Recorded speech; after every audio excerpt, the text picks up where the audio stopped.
de eventualmente que se baje Macri para que aparezca Vidal como candidata? Yo creo que tiene varias cosas en contra Mauricio Macri. La primera es que compró la idea que le vendió Marcos Peña y Alfonso Pratgay en su momento del gradualismo. Contra toda la evidencia empírica argentina, que siempre fracasó, siguieron apostando a eso y obviamente terminó como tenía que terminar, mal. La otra parte que tiene en contra es que ya carece de toda reputación, con lo cual cualquier cosa que anuncie no es creíble, con lo cual lo único que va a hacer siempre es daño. Por lo tanto, lo que a mí me parece, esta es mi opinión, lo mejor que podría hacer Mauricio Macri por el bien de los argentinos es correrse de la escena política y hacer un ajuste que ponga las cuentas en orden, tal que eso genere las bases para que haya una situación de confianza y algún candidato del espacio pueda traccionar algo que hoy para mí O sea, Javier, está que lo que dice complicado. Casulla te parece lógico. Absolutamente. No sé si es el plan B o el plan Z, digamos, el que sea, el nombre propio después lo No vemos, sé, pero... viene después de la R, la S, la pero T, la vos U, estás ¿no? sugiriendo que Macri más o menos en estos 6 meses que quedan se inmole por la causa, que tome medidas de, digamos, de base para que aquel que lo suceda en todo caso pueda aprovechar lo que él deje. Exactamente, exactamente. Que dado que ya, digamos, está exterminado políticamente, haga por lo menos un bien a la patria, o sea, en el sentido de correrse y además de... Porque aparte, mira estas cosas, todos los segundos gobiernos fueron malos. Y con lo espantoso que podría ser un tercer gobierno de Cristina, sí, aún digamos así, tiene chances de perder. Es decir, esto, porque fíjate, también es muy irritante lo que dijo el otro día Macri cuando dijo, le echó la culpa de lo que pasa a Cristina. Y en realidad Cristina está viva políticamente porque este es un gobierno de inútiles. Es decir, erraron todos. Es decir, son inútiles, son incapaces y además son cobardes. Entonces, bueno, ¿Por qué son cobardes? porque no tuvieron el coraje de enfrentar poner en caja la economía como correspondía desde el primer día. Lo primero que dijiste fue que para vos el gradualismo estuvo mal. ¿Vos impactabas de golpe Sí, definitivamente. medidas de fondo fuertes de como Sí, vida? exacto, porque vos fíjate esto, ¿qué dice? Si querés, yo lo puedo hacer desde la discusión teórica, pero lo que importa son los datos. ¿Qué dice la evidencia empírica argentina? Desde el 52 en adelante, todos los programas de shock, todos, sacando el del 59, que tenía unas características muy especiales, todos fueron expansivos. Es decir, aumentó la actividad económica, bajó la inflación, levantó el empleo, el salario real, y todos los programas gradualistas, todos terminaron mal. Es más, este programa de este gobierno es muy, muy similar al que implementó Martínez Dios en la dictadura. ¿Y cómo terminó? Con una crisis de endeudamiento feroz. Y si este gobierno lo único que hace es endeudarse y no baja el gasto, no baja el déficit, porque te muestran el resultado primario, pero digamos va tan lento que la cuenta de intereses te sube más que proporcionalmente. Y si mirás las cuentas del Banco Central, el número es peor. Tenemos más déficit que en el kirchnerismo. ¿Esto quiere decir que Macri eligió mal cuando eligió a Pratgay y a Duhovne y a... aquí se me escapa uno en el medio, ¿no? No, no, no. No, está bien. Sí, eligió mal. Cuando... ¿Los consideras tipos aptos? ¿Los conocés? Aunque estuvo en finanzas. No, No. no. A ver, ¿cuál fue? Digo, lo que pasa es que esto es una discusión además entre economistas. ¿Qué es lo que pasa? Cuando llega el momento de elegir el ministro de Economía, que no fue tal cosa porque dinamitaron el ministerio, vos lo tenías por un lado a Melconian, que tenía un programa económico consistente y que le dijo qué cosa, hay que ajustar. ¿Pero lo Porque- mandaron al Banco Nación? Sí, como premio consuelo. Y vino Pratgay y le dijo la gran keynesiana, esto no es ajustando, esto se arregla con crecimiento. Vos dale rosca al gasto público, que digamos sale la economía y la recaudación mejora y se terminaron todos los problemas. ¿Cómo terminamos? En el fondo. Es listo. Está claro. O sea ¿En Argentina... el fondo o en el Fondo Internacional? En el Fondo Monetario Internacional, o sea, con lo cual es equivalente a haber defolteado. De hecho, si no fuera porque el año pasado tuvimos la asistencia del fondo, hubiéramos caído en default y además hubiéramos tenido una hiperinflación. Porque pensá que el Banco Central se patinó casi 20.000 millones de dólares en la corrida. Con lo cual, si eso lo transformas en emisión monetaria, digo, la inflación, yo hice el cálculo. ¿Le vas a usar el iPad o querés que te lo apoye ahí? No, yo digo, o sea, acá ¿Que tengo mostrarlo? los datos. Es decir, a veces, o sea... Una ayuda de memoria. Sí. Decime una cosa, yo no considero que un tipo que en el balotaje hoy, para algunas encuestadoras, saca el 50% de los votos, está exterminado políticamente. Si en todo caso que puede estar ¿El mal... balotaje con quién? Con Cristina. Para mí en el balotaje con Cristina puede perder 70-30, 80-20. No hay ninguna encuesta que diga eso. No me importa lo que digan las encuestas, me importa lo que dice la economía. Cuando yo miro las características, Argentina tiene 3 desequilibrios muy grandes, o si vos querés 3 grandes riesgos. Uno es monetario, que puede derivar en una hiperinflación. Otro es fiscal, que puede derivar en un default, que de hecho el riesgo país te muestra que vamos camino a un default. Y lo otro es que si se te conjugan esos 2 riesgos y se te materializan, te vas a una hecatombe social. Desde mi punto de vista, si Cristina llega con chances de ganar ni siquiera al balotaje, antes, vas a una hiperinflación. ¿Por qué? Porque tenés 50% de inflación remanente del año pasado. Tenés el problema de las LELIC, que te implicaría que en un lapso de 15 a 30 días vos aumentarías la cantidad de dinero en un 80%. Y como si todo eso fuera poco, hay un problema técnico que se llama sobrante monetario, que el M1 debería ser 3,5 puntos, 4 y es 8,5, y eso, digamos, siempre se arregla con suba de precios. Si todo eso se conjuga en un pánico monetario porque vuelve la sodomita del capital, tenés una hiper. Ahora, ¿y cómo haría Cristina para gobernar? Un segundo, ya te dejo, igual tenemos tiempo. ¿Cómo haría Cristina para gobernar con Trump, con el Fondo Monetario Internacional y con un contexto en la región que cambió? Porque cuando ella se fue, el contexto no era este. Va a ser lo que hizo siempre, populismo, digamos, va a ser más nafta al fuego, o sea, digo, va a acelerar... Sin plata no existe. Bueno, pero ellos creen que lo pueden hacer emitiendo dinero. Porque aparte cuando vos escuchás a sus economistas, ellos pueden emitir y no generar inflación, o sea, es mágico. Es decir, contradicen a cerca de 5.000 años de historia, pero no importa, o sea, pero digamos, o sea, si fueran racionales no serían populistas, o sea... Te escucho a vos, es que en el comienzo del programa entró Jonathan en el estudio, Jonathan de Vena Blanca, nuestro ex editor que se fue a vivir a París, ¿no? Entró Julián, nuestro ex productor que se fue a vivir a Australia. Y están felices. No, están locos los dos, dijeron que volvieron porque extrañaban Argentina. Pero te escucho, te digo, te escucho a vos y les digo al chico, ¿están seguros de haber vuelto? Porque describís una situación apocalíptica, gane uno, gane otro, no le ves mucha salida. No, Argentina es un país inviable. Argentina es inviable. A ver, Argentina con la presión fiscal que tiene, es imposible ganar dinero. O sea, tiene 163 impuestos, 69.000 regulaciones, la presión fiscal en blanco más alta del mundo, con lo cual es una máquina de destruir valor Argentina. Es imposible, es un país inviable. Y nada te da lugar a pensar que esto pueda cambiar. Para mí no va a cambiar. Perdóname, Javier, ¿una tercera opción podría ser lo más viable o los ves a todos igual? No, son todos lo mismo. Entonces, ¿qué hacemos? ¿Cerramos y nos vamos? Bueno, yo considero estamos acá, vos estás acá, yo estoy acá, nosotros estamos todos acá, ¿no? Sí, bueno, por eso yo en algún momento hablé de la rebelión de Atlas. Separar Argentina del norte y Argentina del sur.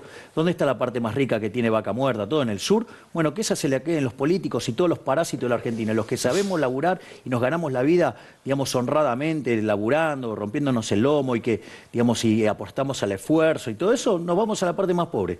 Vamos a hacer un vergel. Y estos, digamos, aun cuando tuvieran la pampa húmeda, la vaca muerta y todo, se van a morir como ratas, porque son parásitos. Pero digo, obviamente que es un experimento teórico. O sea, para que quede bien claro que en realidad el país es inviable. Fíjate esto, Argentina tiene la presión fiscal más alta del mundo. ¿Qué hizo este gobierno? Vino y te subió los impuestos. Es decir, ¿por qué? Porque la de ellos no se toca. El problema es, digo, Argentina tiene una grieta, el problema es dónde le identificás la grieta. Tenés la falsa grieta, que es los kirchneristas y no kirchneristas, y tenés la verdadera grieta, que es la que hunde este país, que es entre los parásitos de la política y los que laburamos. Esa es la verdadera grieta. Entonces, en una sociedad donde el que produce y que se rompe el lomo laburando pierde y gana el parásito, bueno, no quieres salir de ese país. Luisito, te sorprendió, Francisco, ¿eh? Y te viene Milei, ¿viste? Te sorprendió, ¿eh? Te sorprendió, ¿eh? Te sorprendió. No, te sorprendió con lo que dice Milei. Lo que vos decías, Javier, Milei, es, vos imaginás una primera vuelta en la que Cristina saca 5, 10 puntos más que Macri y el país entre octubre y noviembre se vuelve inviable económicamente, explota y puede pasar cualquier cosa. Eso es lo se que nos prende estás fuego, contando. tenés una hiper. O vos te vas a... Pero ¿cómo podemos tener Pero, una Luis, hiper si estamos en recesión? ¿qué tiene que ver? Si la inflación es siempre y en todo lugar un fenómeno monetario, es un problema de índole monetario. Es decir, digamos, o sea, vos el problema del sobrante monetario, ¿cómo se corrige? Diga, si vos llegás a tener un pánico bancario, vas a buscar los depósitos, digamos, va a emitir contra las LELIQ, las van a monetizar.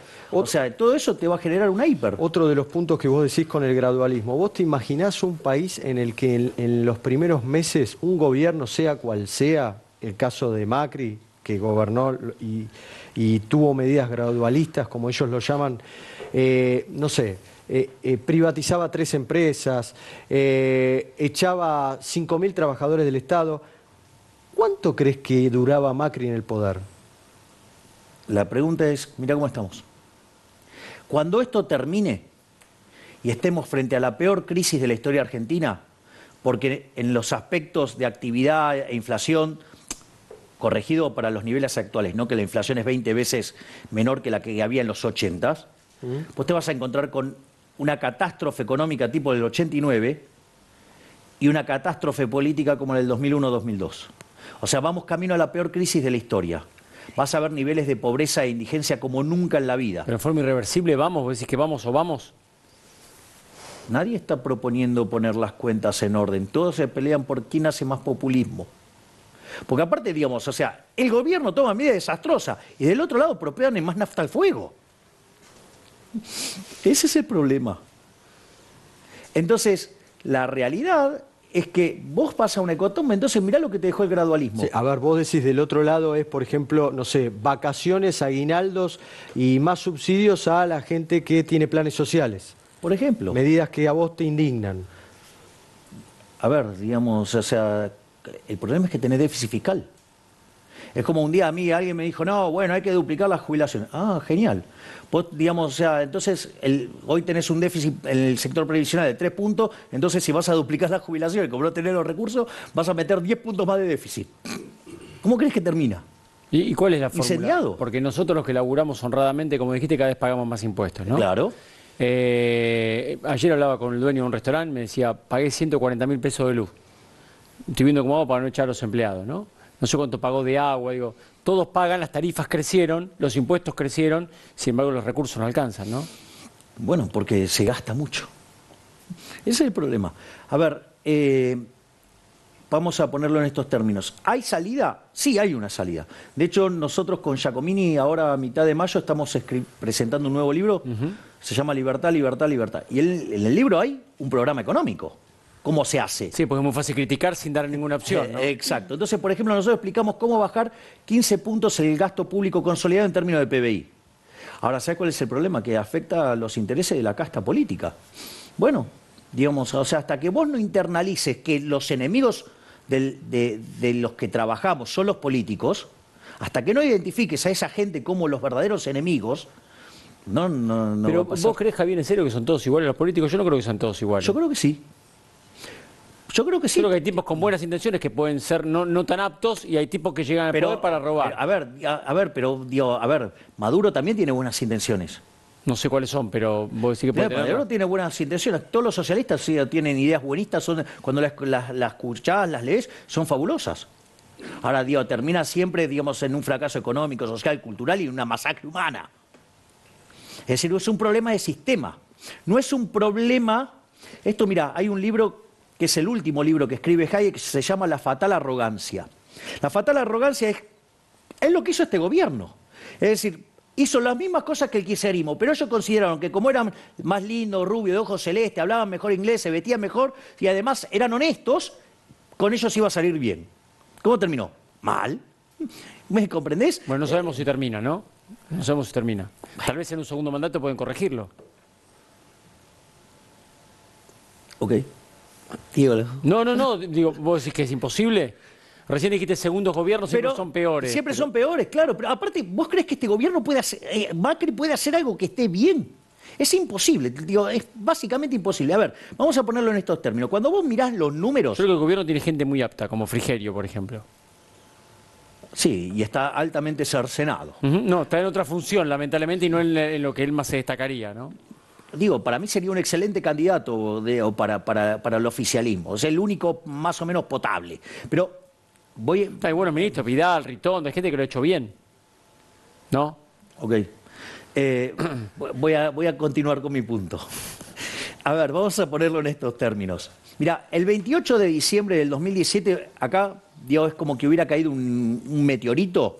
¿Qué día? Sí, 28 de diciembre del 2017, cuando Marcos Peña avanza sobre la independencia del Banco Central. Pasaron algunas cosas después. Por ejemplo, la actividad se expandía al 4,5, terminó 2,5 abajo.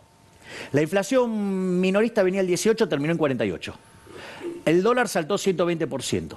La inflación mayorista venía al 12, terminó en el 75. Las tasas que las querían llevar al 20 terminaron arriba del 60. ¿Sí? Ok, te aumentaron los pobres, te aumentaron los indigentes, te aumentó el desempleo. ¿A quién echó Macri? A Sturzenegger, y se quedó con el inútil de Peña. ¡Listo! O sea, ¿qué más querés? No tenés otra. No es ese el único error. Ejemplo, finales del 2016, inicio del 2017. Marcos Peña presiona a Melconian para que desde el Banco Nación desesterilice la posición de Levax y otorgue créditos alegres. ¿Sí? Situación que dijo Melconian, no hagas eso, porque eso va a incrementar la cantidad de dinero y va a conspirar contra el objetivo inflacionario. ¿Sí? Fíjate esto, la cantidad de dinero desde el Banco Nación con los créditos alegres de González Fraga, motivo por el cual hoy técnicamente está quebrado el Banco Nación, ¿sí? Por eso están tratando de emparcharlo como sea, porque los indicadores técnicos no le da, si fuera un banco privado estaría intervenido, ¿sí? Para que se den una idea de la... Por eso quiso renunciar un par de veces. Entonces, ¿qué es lo que pasa? ¿Cuál es el problema? Melconian le dijo eso, ¿sí? Como no lo quiso hacer, lo echaron. Terminaron expandiendo la cantidad de dinero, 13%. La lógica del inflation targeting implica que te metió 7 u 8 puntos más de inflación. Es decir, que en el 2017, que la inflación fue del 25, ponele, restale 7. Te da 18, hubiera estado ahí nomás de la meta. ¿Por qué no se cumplió? Gracias a Marquitos Peña, que cuando, digamos, un funcionario quiso hacer bien su trabajo, lo echó. Decime una cosa, Javier, ¿qué significa? Porque todos repetimos como loros, ¿no? El riesgo país pasó los 1000, ¿no? Decimos, riesgo país pasó los 1000. En alguna época estuvo más alto incluso, pero ¿qué significa que pase los 1000? Y esto obviamente es como nos ve el mundo, ¿no? A ver, el riesgo país, te cuento lo que es. Es el retorno de un bono argentino respecto a un bono americano, que se considera libre de riesgo. Entonces, 1000 de riesgo país son 10 puntos porcentuales además de tasa de interés. Ahora, eso significa que aumentaron las chances de que Argentina no cumpla con sus compromisos. Si vos mirás el bono del 2020, rinde 22,5%. O sea, que el riesgo, digamos, para el que está el próximo año, está arriba de 2000. O sea, un solo dato que quiero dar, sí. Que lo tuitea Damián Dipache, economista, sí. ¿no? Y para polemizar también, riesgo país más alto en cada presidencia. De la Rúa, 4.753 puntos. Dualde, 7.720. Kirchner, 6.769. Después Kirchner pone a su esposa y es elegida 2 veces. CFK, Cristina Fernández Kirchner, 1965. Macri hoy, el más alto, 1011. ¿Es el apocalipsis o estamos exagerando? Porque viendo estos números, se puede estar peor. Es que vamos a estar peor. Porque, pero vos decís, no tiene futuro de ninguna manera. Kirchner tuvo el riesgo país 6.769 puntos y gobernaron 8 años más después.